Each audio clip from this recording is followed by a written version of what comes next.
대한민국의 조용기 목사님을 소개합니다. 오늘 저는 여러분과 함께 영광은 환란이 피우는 꽃이다, 이 제목으로 말씀을 나누고자 합니다. 우리는 꽃의 여왕인 장미를 좋아합니다. 그러나 그 꽃이 피어있는 가시능풀은 좋아하지 않습니다. 그래도 가시능풀이 없는 장미는 구할 수가 없습니다. 우리 모두 다 인생의 성공과 영광을 좋아합니다. 그러나 그 성공과 영광은 환란이란 가시능풀에서 피는 꽃입니다. 작은 환란의 가시능풀에서는 작은 영광의 꽃이, 큰 환란의 가시능풀에서는 큰 환란의 영광의 꽃이 피는 것입니다. 성경 고린도후서 4장 17절에는 이렇게 기록되어 있습니다. 우리의 잠시 받는 환란에 경한 것이 지극히 크고 영원한 영광의 중한 것을 우리에게 이루게 함이니. 오늘 첫째로 구약시대의 환란과 영광을 체험한 인물들을 한번 생각해 보겠습니다. 바벨론의 포로가 되어간 사드락과 메삭과 아벳느고는 큰 환란을 당하지 않았었으면 영광을 누리지 못했을 것이요, 그들의 이름이 천추에 알려지지 않았을 것입니다. 그러나 그들에게 환란이 다가왔기 때문에 영광을 얻게 되고 그 이름이 성경에 기록되고 천추에 남게 된 것입니다. 그들은 환란의 깊은 시련에도 굳센 신앙으로 환란을 영광으로 변화시키는 주역들이 되었었습니다. 바벨론의 느부갓네살 왕은 예루살렘을 함락시키고 귀족 청년들을 잡아서 공부를 시켜 왕궁에서 일하도록 만들었습니다. 왕은 막강한 힘을 과시하며 두라평지에 황금 신상을 세우고 그 신상을 헌당하는 날 전 영토의 문무 백관을 다 모아서 그 우상에 절하게 만들었었습니다. 그러나 사드락과 메삭과 아벳느고는 그 문무 백관 중에 도열에 서면서 음악이 연주될 때 우상에 절하기를 거부했습니다. 이것이 느부갓네살 왕에게 알려지자 느부갓네살은 치를 떨며 그들을 불렀습니다. 어찌하여 너가 내가 세운 신상에 절하지 않느냐? 고의적으로 그렇게 했느냐? 다시 한번 기회를 줄 테니까 음악이 연주될 때 우상에 절을 하라. 그때 사드락과 메삭과 아벳느고는 말했습니다. 왕이여, 왕이 그렇게 우리에게 명하더라도 우리가 순종하지 않고 우상에 절하지 않을 줄을 왕은 너무나 잘 알지 않습니까? 왕이 그러면 7배나 더한 뜨거운 풀무불에 너희를 던져넣으리라. 그러면 하나님이 우리를 건져내실 것이요, 안 건져내어도 우리는 결코 우상에는 절하지 않겠다고 했습니다.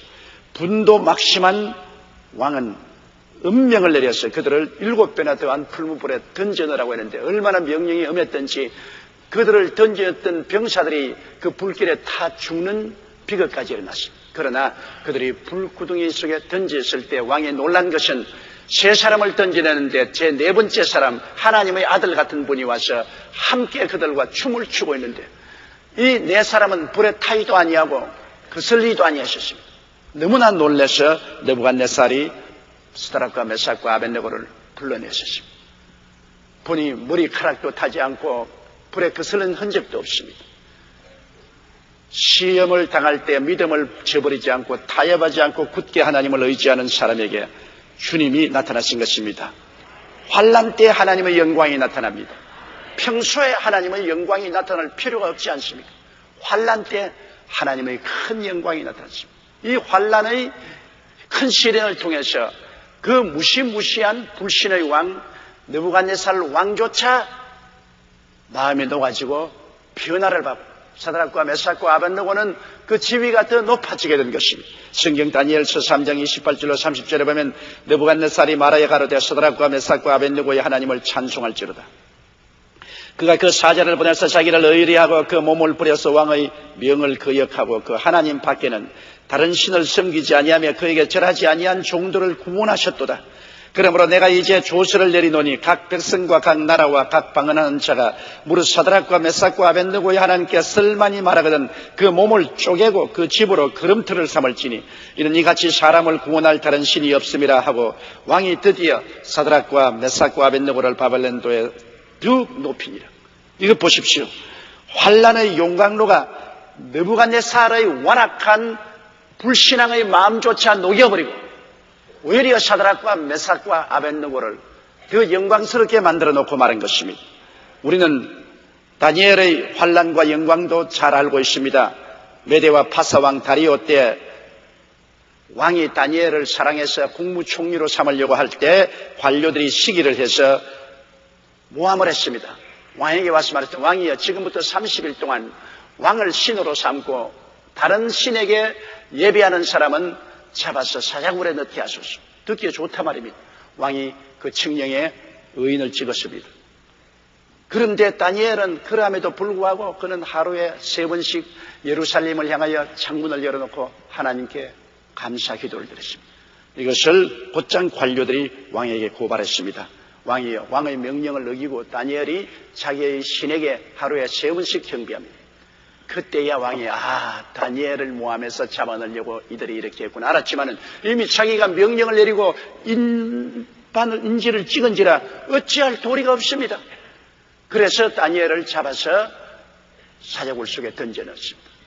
그리고 굴문을 막고 밤새도록 왕은 식음을 전폐하고 가물을 전폐하고 그는 마음의 고통을 당했습니다. 그러나 아침 일찍 일어나서 왕이 사자굴 앞에 나와서 말했습니다. 다니엘아, 항상 성이는 너희 하나님이 너를 능히 건지셨더냐. 그때 굴 안에서 다니엘이 말했습니다. 왕이여, 만세소를 하옵소서. 하나님께서 그 사자를 보내서 나를 지켜 사자가 나를 물고 찢지 못하게 하였나이다. 이것은 내가 아무 죄도 짓지 않았으며 왕에게 반역도 하지 않았다는 것을 증거하는 것입니다. 왕이 너무나 기뻤어. 다니엘을 사자굴에서 끌어내니 핥힌 자국도 없었습니다. 그러나 그 원수들을 하나님이 잡아서 가족과 함께 사자굴 속에 던져넣으니 그 몸이 바닥에 떨어지기 전에 사자가 기대로 일어나서 그들을 깨물어 뼈까지 부스러뜨리고 말한 것입니다. 바로 이 큰 환난을 통해서 다니엘은 메대와 파사의 국무총리가 되고 더 영광스럽게 된 것입니다. 다니엘서 6장 26절로 28절에 내가 이제 조서를 내리노라. 내 나라 관할 아래에 있는 사람들은 다 다니엘의 하나님 앞에서 떨며 두려워할지니 그는 사실은 하나님이시여 영원히 변치 않으실 자시며 그 나라는 명하지 아니할 것이요 그 권세는 무궁할 것이며 그는 구원도 하시며 건져내시기도 하시며 하늘에선지 땅에선지 이적과 기사를 행하시는 자로서 다니엘을 구원하여 사자의 입에서 벗어나게 하셨음이라 하였더라. 이 다니엘이 다리오 왕의 시대와 바사 사람 고레스 왕의 시대에 형통하였더라. 환난을 통해서 하나님의 영광이 나타납니다. 만일 다니엘이 이런 환난을 당하지 않았더라면 그 이름이 이렇게 세세토록 성경에 기록되지 아니할 것이고 그가 다리오 왕 시대 국무총리도 되지 아니했을 것이고 영광도 받지 않았을 것입니다. 환난은 우리에게 고통스러운 것은 틀림이 없습니다. 누구도 환난을 당하기를 원하지 않습니다. 그러나 환난을 통해서 하나님의 영광이 나타나게 되는 것이요. 환난은 그것을 참고 견디면 반드시 동등 그 이상의 영광을 우리에게 가져온다는 것을 알아야만 하는 것입니다. 오늘 둘째로 우리는 구주 예수님의 환난과 영광을 생각해 보십시다. 우리 하나님의 아들 되신 예수님이 환난을 당하지 않았나요? 하나님의 아들은 하나님이신데 하나님도 환난을 당하시나요? 하나님이 육신을 쓰시고 우리를 구원하러 세상에 오셨을 때 그는 형언할 수 없는 환난을 당했습니다. 환난의 극한 시련을 통해서 그는 인류를 구원하고 만왕의 왕 만주가 되는 영광의 극치에 도달할 수가 있었던 것입니다. 군중과 제자들에게 예수님은 버림을 당했었습니다. 성경에 보면 대제사장들과 하석들이 예수를 보고 소리질러 가로되 십자가에 못 박게 하소서, 십자가에 못 박게 하소서 하고 외쳤습니다. 마가복음 15장 13절에 군중들은 저희가 다시 소리지르되 저를 십자가에 못 박으소서. 예수님이 저들을 먹여주고 입혀주고 병 고쳐주고 위로하고 격려하고 소망을 주었는데 은혜를 원수로 갚습니다. 여러분, 사람은 그러한 아주 흉악한 마음이 있습니다. 은혜를 원수로 갚는 일이 얼마나 많습니까? 어찌 하나님의 아들이 베푼 그 한없는 은혜를 궁극적으로 그들은 원수로 갚습니까? 십자가에 못 박으소서, 십자가에 못 박으소서. 그 군중 속에는 예수님에게서 밥을 얻어먹은 사람도 있고 병 고침 받은 사람도 있고 위로와 격려를 받은 사람들도 있었던 것입니다. 예수님의 제자들조차도 다 예수님을 버리고 도망을 쳤습니다. 마태복음 26장 56절에 그러나 이렇게 된 것은 다 선지자들의 글을 이루려 함이라 하더라. 이에 제자들이 다 예수를 버리고 도망하니라. 예수님은 빌라도의 뜰에서 갖은 모욕을 다 당하시고 등에 전통적으로 40에 하나 가만 36차례 매를 맞아 등이 갈기갈기 찧어졌습니다. 그리고 그는 십자가 걸머지고 골고다산을 향해서 외로운 발걸음을 옮겨가셨습니다. 주님이 십자가에 못 박인 것은 여러분 고난의 극치입니다. 사람이 그냥 사형을 당해도 괴롭는데 십자가에 못을 박아 공중에 매달려 놓고 서서히 피를 흘려 죽게 하는 것이 얼마나 괴로운 것입니까? 예수님께서는 육체적인 고난만 당한 것이 아닙니다. 온 인류의 죄를 다 짊어졌기 때문에 하나님께 버림을 당한 그것이 더 너무나 고통스러운 것이죠. 주님은 창세 이후로 하나님과 분리된 적이 없습니다. 항상 하나님과 같이 하였는데 그가 십자가에 못 박여 온 인류의 죄를 다 짊어졌을 때는 하나님께 버림을 당했었습니다. 그래서 그는 외쳤습니다. 마태복음 27장 46절에 제9시점에 예수께서 크게 소리질러 가라되 엘리 엘리 라마 사박다라 하시니 이는 곧 나의 하나님 어찌하여 나를 버리셨나요? 주님은 하나님께 버림을 당하는 그 한없는 고통을 당했습니다. 하나님의 버림을 당했다는 것은 지옥의 고통입니다. 지옥이란 뭡니까? 하나님이 안 계신 곳이 지옥인 것입니다. 지옥의 고통을 당했었습니다. 그런 큰 시련과 환난과 고통을 통해서 죽으시고 무덤에 들어간 사흘 만에 부활하심으로 주님은 성천하시고 하나님 보좌 우편에 앉으시고 지극히 큰 영광을 얻으시게 되었습니다. 빌립보서 2장 5절로 11절에 너희 안에 이 마음을 품으라 곧 그리스도 예수의 마음이니 그는 근본 하나님의 본체시나 하나님과 동등됨을 취할 것으로 여기지 아니하시고 오히려 자기를 비어 종의 형체를 가져 사람들과 같이 되었고 사람의 모양으로 나타나셨으며 자기를 낮추시고 죽기까지 복종하셨으니 곧 십자가에 죽으십니다. 이러므로 하나님이 그를 지극히 높여 모든 이름 위에 뛰어난 이름을 주사 하늘에 있는 자들과 땅에 있는 자들과 땅 아래에 있는 자들로 모든 무릎을 예수의 이름에 꿇게 하시고 모든 입으로 예수 그리스도를 주라 시인하여 하나님 아버지께 영광을 돌리게 하였느니라. 성경 이사야 52장 13절로 15절은 예수 그리스도 오시기 600 내지 700년 전에 이사야는 예수 그리스도의 고난받으실 것과 영광을 이렇게 말하셨습니다. 야훼께서 가라실 때 보라 내 종이 형통하리니 받들어 높이 들려 지극히 존귀하게 되리라. 이왕에는 그 얼굴이 타인보다 상하였고 그 모양이 인생보다 상하였으므로 우리가 그를 보고 놀랐거니와 후에는 그가 열방을 놀랄 것이며 열왕은 그를 인하여 입을 봉하리니 이런 그들이 아직 전파되지 않은 것을 볼 것이요 아직 듣지 못한 것을 깨달을 것임이라 하시니라. 주님이 얼마나 맞았던지 그 얼굴이 부어서 눈과 코와 입을 분간할 수 없을 정도로 상했었습니다. 사람들마다 보고 너무 놀랐습니다. 그런 고난당한 그가 지극히 영광스러운 보좌에 앉으신 영광의 하나님의 아들이 되신 것을 성경은 말하고 있는 것입니다. 여러분 그러므로 예수 그리스도 우리 주님께서도 친히 그 영광의 보좌를 그냥 얻은 것이 아닙니다. 한없는 시련과 환난과 고난을 겪고 난 다음에 고난의 열매로서 영광의 꽃을 주님께서 피우게 되신 것입니다. 그러면 셋째로 우리가 환난당할 때 우리가 어떻게 해야 될까요? 로마서 5장 3절로 4절에 다만 이뿐 아니라 우리가 환난 중에도 즐거워하니 이는 환난은 인내를 인내는 연단을 소망을 이루는 줄 알리라. 사람이 이 세상에 살면서 전혀 시험과 환난을 안 당하는 사람은 없습니다. 다행히 어떤 사람은 적은 시험과 환난을 당하기도 합니다. 또 어떤 사람은 심히 큰 시험과 환난과 죽음의 고통을 당하기도 하는 것입니다.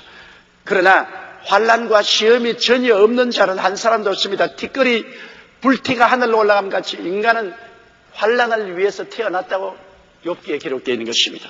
그러므로 환난이 우리에게 다가올 때 우리는 어떻게 그 환난에 대처하는가에 따라서 환난이 우리를 죽이는 사형틀이 될 수도 있고 우리를 영광으로 꼽히게 하는 장미꽃이 될 수도 있는 것입니다.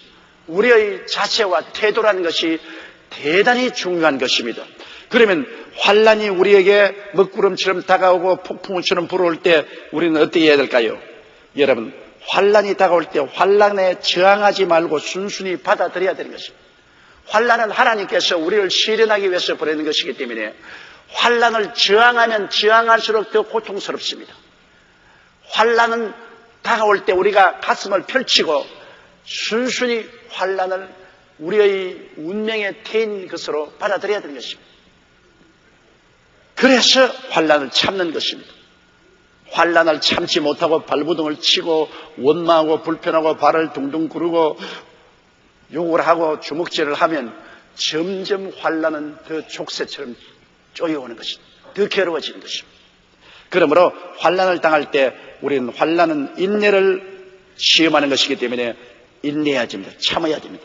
이스라엘 백성은 광야를 지날 때 참지 못하고 계속 원망 불평을 했습니다. 광야라는 것은 이스라엘 백성이 가나안 땅이란 영광스러운 꽃을 피우기 위해서는 통해야 될 장미꽃 가시밭입니다. 그런데 그들은 그것을 하나님이 주시는 한 과정인 것으로 알고 받아들이지 아니하고 광야를 지날 때 어려움을 당할 때마다 하나님을 원망하고 불평하고 단시하고 저항하며 우리 애굽으로 돌아가자고 반항했습니다. 그 결과로 그들은 환난의 족쇄에 쪼여서 광야에서 다 죽었습니다.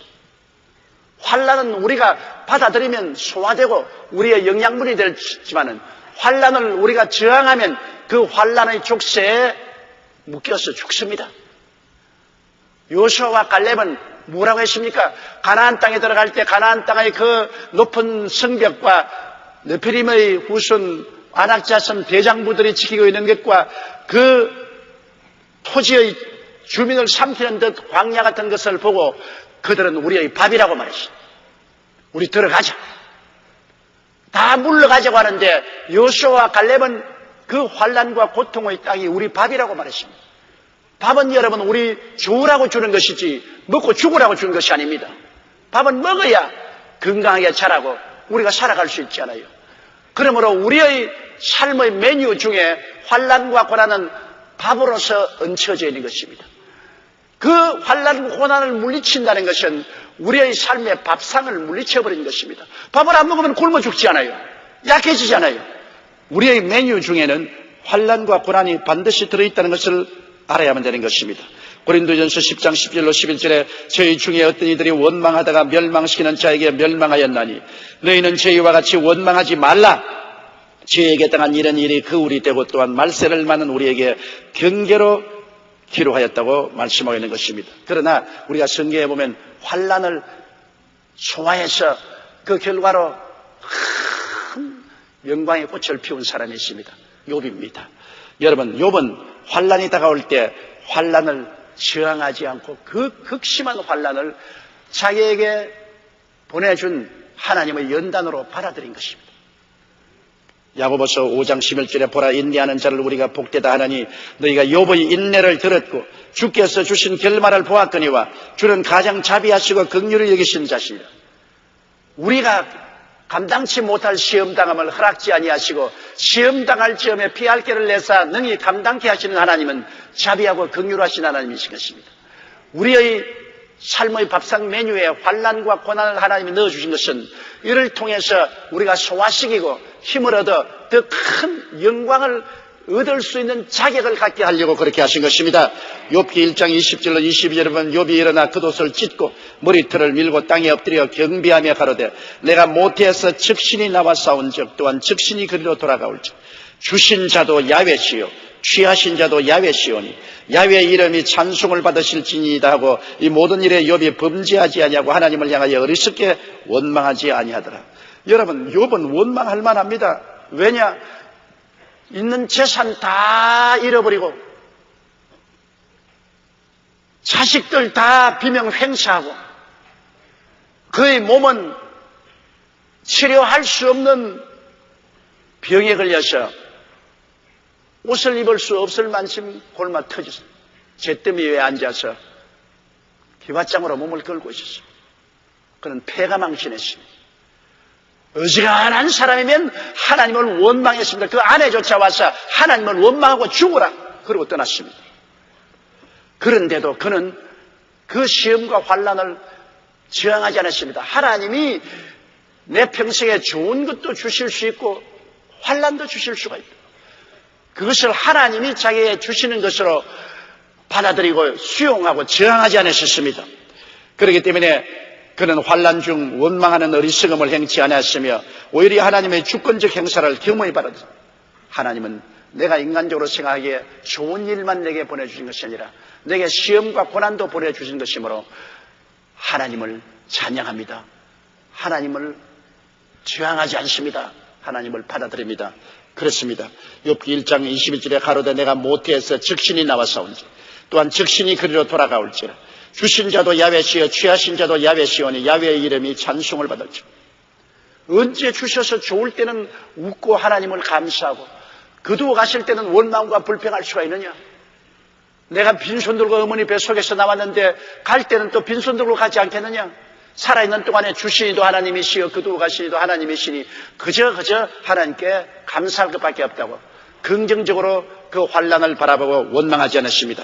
그리고 그는 억센 환난 중에도 하나님을 찬미했습니다. 형제들, 친척들, 친구들, 아내도 다 그를 고통 주고 떠나갔는데 그는 말하기를 내가 알기에는 나의 구속자가 살아계시니 후일에 그가 땅 위에 설 것이라고 희망을 말했었으며 욥기 23장 10절에 나의 가는 길을 오직 그가 하시나니 그가 나를 단련하신 후에는 내가 정금같이 나오리라.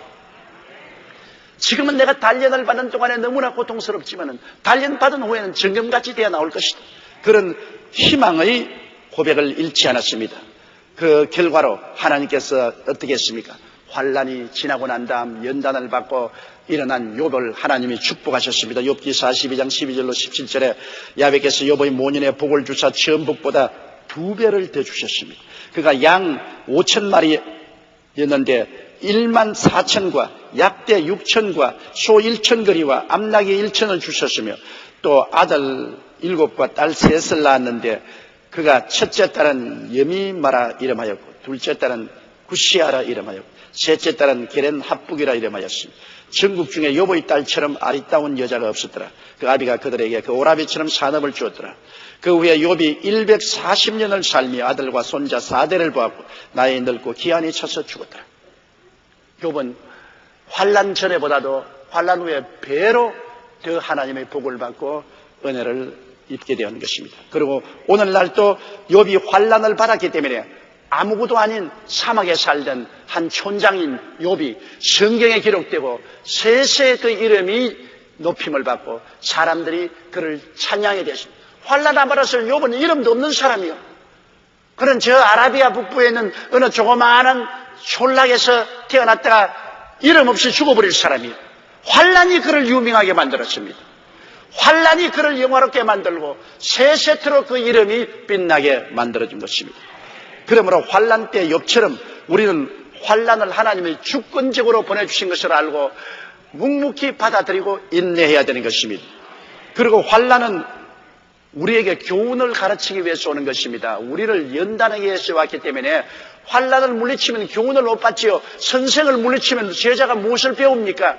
선생이 좀 심하게 다루더라도 선생을 받아들여야 제자가 배울 수가 있는 것입니다. 많은 교회 성도들이 목사를 대적하고 목사를 미워하는데 목사를 대적하고 목사를 미워하면 목사의 입을 통해서 말씀하는 하나님의 말씀과 교훈을 받아들일 수가 없습니다. 그러면 그 교회에 와서 은혜를 받지 못하죠. 목사가 마음에 들지 않고 목사가 싫으면 교회를 떠나는 것이 제일 좋습니다. 왜냐하면 그 목사를 통해서 교훈을 받을 수가 없고 은혜를 받을 수가 없으니 그곳에서 영혼이 굶주려 죽게 되는 것입니다. 그러므로 차라리 자기가 마음 편하게 말씀을 듣고 교훈을 받을 수 있는 교회와 목사를 찾아가는 것이 좋습니다. 학교 선생은 무섭게 채찍을 때리더라도 그 선생을 통해야 교육을 받을 수 있어요. 요사이 자녀들을 너무나 과보호해서 선생님이 좀 꾸짖고 채찍만 때리면 부모에게 연락하고 부모는 뛰어와서 팔뚝을 걷고 내 자식 네가 낳았냐 내가 기르는데 네가 왜 딸이냐 야단법석을 합니다. 그렇지 않으면 선생이 맞으면 그 자리에 핸드폰을 들고서 경찰서에 고발을 해가지고서 경찰관이 뛰어오게 합니다. 그러면 교육이 안 되죠. 선생이 뭘 답답해서 학생 종아리를 때리겠습니까? 내 자식도 아닌데. 때려놓고 난 다음 좋은 소리 못 들을 번연히 하는데 선생이 왜 때리겠어요? 여북 답답해야 때리겠습니까? 나무 자식 맡아서 불순종하고 공부 안 하고 꾀부리고 공부하는 다른 사람까지 못하게 한 얼마나 못되게 굴어야 선생이 채찍을 들겠습니까? 그런 선생을 받아들여야 교육이 되는 겁니다. 그런 선생을 원망하고 욕하고 고발하고 대항하면 선생이 낙심해버리고 그 다음에는 사꾼이 되는 것입니다. 야, 나 월급만 받아먹으면 될 테니 그 자식들이 뭐 개망나이가 되든 못 배우든 내가 상관할 건 뭐냐. 그러면 사꾼이 돼요. 다 오냐 좋다, 이래도 좋다, 저래도 좋다, 사꾼이죠. 그러므로 여러분, 하나님이 환난의 채찍을 들고 올 때 하나님을 미워하고 원망하고 하나님을 대적하면 연단을 받지 못하기 때문에 교훈을 받지 못하고 자라지 못합니다. 자라지 못하면 더 큰 축복을 얻을 수가 없는 것입니다. 환난이 가까우는 교훈을 반드시 받아야 돼요. 시편 119편 67절 한번 따라 읽어주시기 바랍니다. 고난당하기 전에는 내가 그릇 행하였더니 이제는 주의 말씀을 지키나이다. 보세요. 고난당하기 전에는 잘못 갔다는 것입니다. 그러나 고난당하고 난 다음에는 교훈을 배우고 깨어져서 이제는 주의 말씀을 지킨다고 하는 것입니다. 그러므로 환난과 고난은 우리를 고치고 교훈을 해주고 배우고 성장하기 위해서 하는 것입니다. 그렇기 때문에 우리가 환난과 연단을 물리쳐서는 안 되는 것입니다. 또한 환난과 연단이 다가오거든 고집을 부리지 말고 깨어져야 돼요. 야곱이 고난을 당하여 깨어져서 지렁이가 될 때 이스라엘이 되었습니다. 야곱이 얼마나 고집이 셉니까? 성경에 야곱은 여러분 우리가 생각하는 것만처럼 그렇게 훌륭한 사람이 아닙니다. 야곱은 사기꾼입니다. 그는 형을 2번이나 사기쳤고 그리고 외삼촌 집에 가서도 외삼촌을 속이기도 하고 외삼촌에게 속기도 하고 아주 다루기 힘든 고집 많은 사람입니다. 나중에는 외삼촌 집에서 얻은 재산을 다 가지고 외삼집 딸들을 자기 아내로 삼고 살았는데 데리고 외삼촌 몰래 주랭랑을 쳤습니다. 아주 요사이 말하면 못된 사기꾼입니다. 그럼에도 불구하고 하나님께서는 야복강에서 그와 실험해서 그를 깨뜨렸습니다. 야곱은 야복강에서 당한 그 극심한 시련, 형이 400인의 군대를 거느리고 그를 죽이러 분도막심하고 뛰어오는 그 장면에서 그는 박살이 나고 깨어졌습니다. 천부에 어지 없어서 손들고 옵니다. 주 나를 박대하시면 내 어디 가리까. 시험과 환난을 당할 때 고집을 부르고 저항하면 그는 그 자리에서 박살이 납니다. 그러나 시험과 환난 앞에서 깨어져야 됩니다. 큰 풍파 일어나는 것 주님께서 세상 조를 끊고 더 하나님 앞에 깊이 들어가기 위해서 그렇게 하는 것입니다. 이사야 41장 14절로 15절에 지렁이 같은 너 야곱아 너 이스라엘 사람들 두려워 말라. 나 야훼가 말하노니 내가 너를 도울 것이라. 내 구속자는 이스라엘의 거룩한 자니라. 보라 내가 너로 이가 날카로운 새 타작기계를 삼으리니 내가 산들을 쳐서 부스러기를 만들 것이며 작은 산들로 기갑게 할 것이라. 지렁이는 스스로 돕지 못하죠. 땅에서 올라와서 땅 위에서 굼틀굼틀하는 지렁이 안 도와주면 햇빛이 비치면 곧장 피부가 말라서 죽어버리고 맙니다. 그렇지 않으면 까마귀나 까치가 와서 집어먹어버립니다. 지렁이는 도와주어야 살 수 있습니다. 그런데 우리가 깨어져 가지고서 눈이 있어도 보지 못하고 귀가 있어도 듣지 못하고 입이 있어도 말도 못하고 수족이 있어도 혈당하지 못하는 완전히 바보 천치같이 깨어져 버리면 그때는 성경에 뭐라고 말합니까? 내가 너를 도울 것이라. 지렁이가 되어서 하나님께 완전히 되어 맡겨버리면 이제는 스스로 돕는 것이 아니라 하나님이 돕는 것입니다. 하늘과 땅을 지으시고 전지전능 무소부지하신 하나님이 도우시니 어떻게 되겠습니까? 성경은 말하기를 이빨도 없는 지렁이를 이가 날카로운 타작기계로 만들어서 산들을 쳐서 부서뜨리며 작은 산들로 기가 갖게 하지. 아니, 이빨도 없는데 어떻게 타작기계가 했냐? 그 타작기계는 뭐냐? 이빨이 없어도 기도가 이빨이 되는 것입니다. 지렁이같이 되어서 내가 아무가지 못할지라도 엎드려서 주님께 기도하면 그 입에서 나오는 기도 소리가 이가 날카로운 새 타작기계가 되는 것입니다. 그 기도가 타작을 하는 거예요. 나가서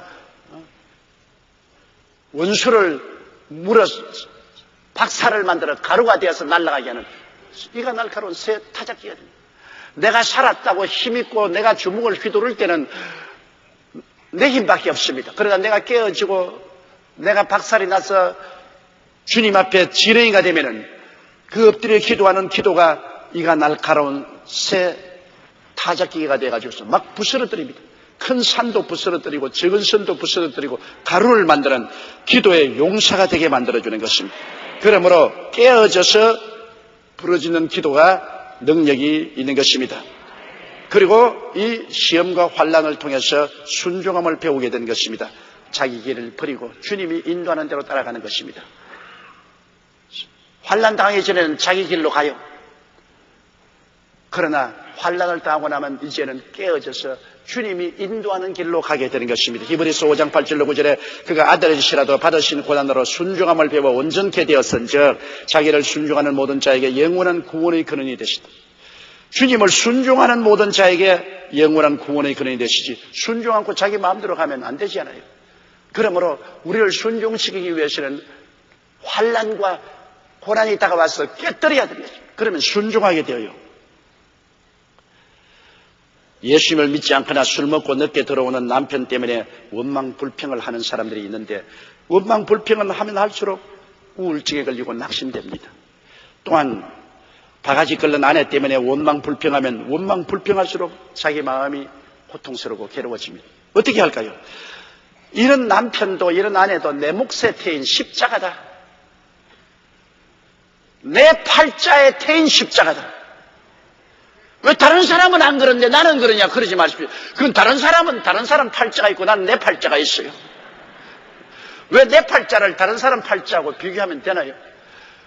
이런 남편은 내 몫에 태인 십자가요. 이 아내는 내 팔자에 속한 십자가이기 때문에 십자가는 끌어안고 매달려야 빨리 해결이 되지. 안 짊어지려면 따라와서 자꾸 짊어지기 때문에 시간도 오래 걸리고 또 괴롭다고. 십자가에 매달려서 안 죽겠다고 꿈틀거리면서 팔과 다리가 더 고통스럽고 괴롭지 않겠습니까? 십자가는 죽으라고 준 형틀이기 때문에 그저 그런 남편이나 그런 아내가 오면 내 십자가로 알고 그냥 매달려 죽어야 돼요. 저항하는 자식이 오면 그 자식의 내 십자가로 알고 그게 매달려 내가 죽어야 돼요. 내가 죽으면 그 다음에는 남은 것은 뭐냐? 부활밖에 없는 것입니다. 죽음 후에 부활이 있지 살아서 꿈틀거리는 사람 부활한 거 보았어요? 살아서 꿈틀거리는데 왜 부활을 해요? 계속해서 고통당하며 꿈틀거려야지. 그래서 죽어야 돼요. 그러면 하나님이 부활을 주시는 것입니다. 우리가 순종함을 배워서 내가 죽고 하나님께 전적으로 순종하면 하나님이 큰 부활의 영광을 주시는 것입니다. 그렇기 때문에 환난과 고통을 통해서 내가 변화받는 것입니다. 고린도후서 4장 10절에 우리의 잠시 받는 환난에 경한 것이 지극히 크고 영원한 영광에 중한 것을 우리에게 이룬 내가 큰 변화를 받게 된 것입니다. 우리가 회개하고 기도하여 성령 받고도 변화받지만은 그보다 더 뼛속까지 우리를 변화시키는 것은 환난과 고통이 우리를 변화시키는 것입니다. 환난과 고통으로 회개하고 주님께 나가면 우리의 뼛속까지 변화되고 우리가 달라지는 것입니다. 아내와 남편이 십자가거나 고통스러운 상대일 때 상대를 억지로 변화시키려고 하지 말고 내가 십자가에서 죽고 부활하는 변화가 다가오면 상대방은 자연적으로 변화되는 것입니다. 남이 변화되어야 내가 변하겠다 하지 말고 내가 변화되면 남도 변화됩니다. 거울을 보십시오. 내가 화를 내고 죽일 놈 이러면 거울에 있는 내 모습도 나를 보고 죽일 놈 하고 이래요. 내가 생긋 웃으면 거울에도 생긋 웃습니다. 산을 향하여 내가 욕을 하면 산울림이 욕을 하고 내가 칭찬을 하면 산울림은 칭찬하고 돌아오는 것입니다. 먼저 내가 스스로 변화받고 기도하게 되면 다른 사람이 변화받고 기도가 되는 것입니다.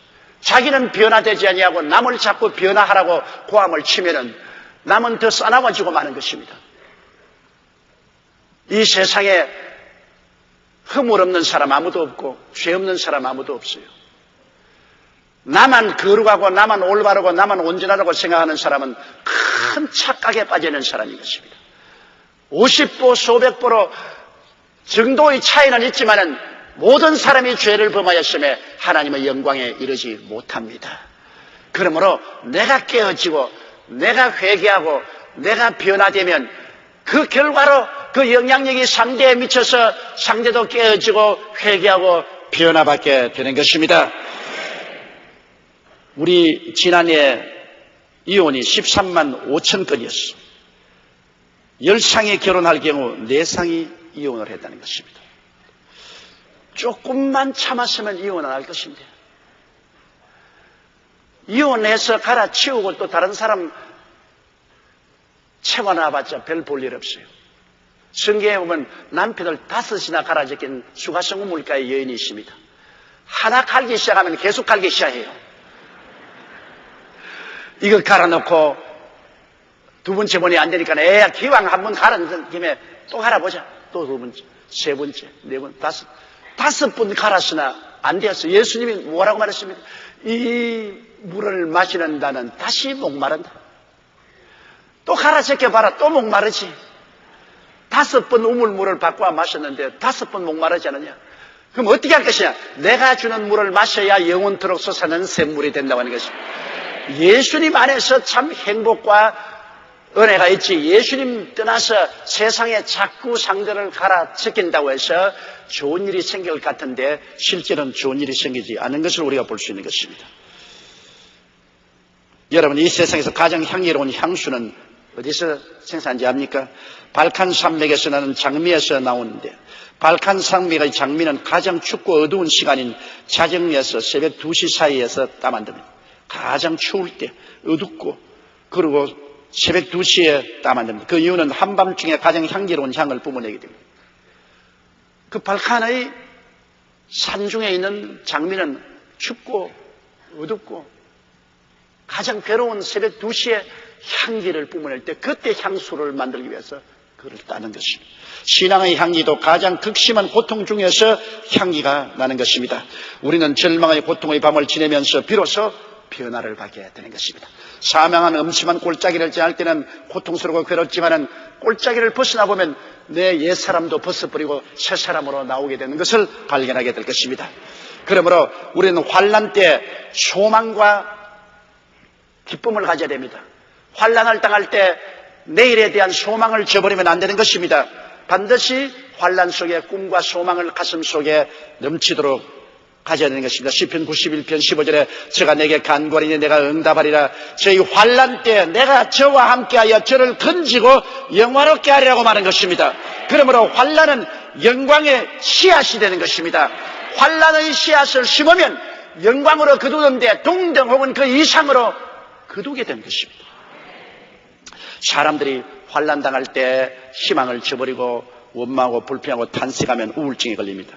소리 없이 확산된 사회적인 암인 우울증은 우리나라에도 한 해 자살자 중 매년 5,000명 정도가 우울증 때문에 죽는다고 조선일보 12월 26일에 발표했습니다. 전 국민의 5% 정도가 우울증 환자로 추정되며 전 국민의 20% 정도는 한 번 이상 우울증에 걸렸습니다. 왜? 환난과 시련을 당해서 희망을 저버리기 때문인 것입니다. 그럼 희망이 어디에 있나요? 예수님 십자가를 통해서 희망을 얻을 수가 있는 것입니다. 십자가를 통하여 우리 아들이 죽기까지 우리를 사랑해 주셨는데 그 사랑을 바라보면 희망을 가질 수 있는 것입니다. 사랑은 우리를 해롭게 하지 않습니다. 사랑은 우리를 끝까지 돌보아 주십니다. 그러므로 그리스도의 십자가를 통해서 하나님의 사랑을 바라보고 환난 때 우리는 기도해야 되는 것입니다. 성경에는 너희 중에 고난당하는 자가 있느냐? 저는 기도할 것이라고 말한 것입니다. 그러면 우리는 환난이 가져다 주는 소망과 영광을 마음속에 그릴 수가 있는 것입니다.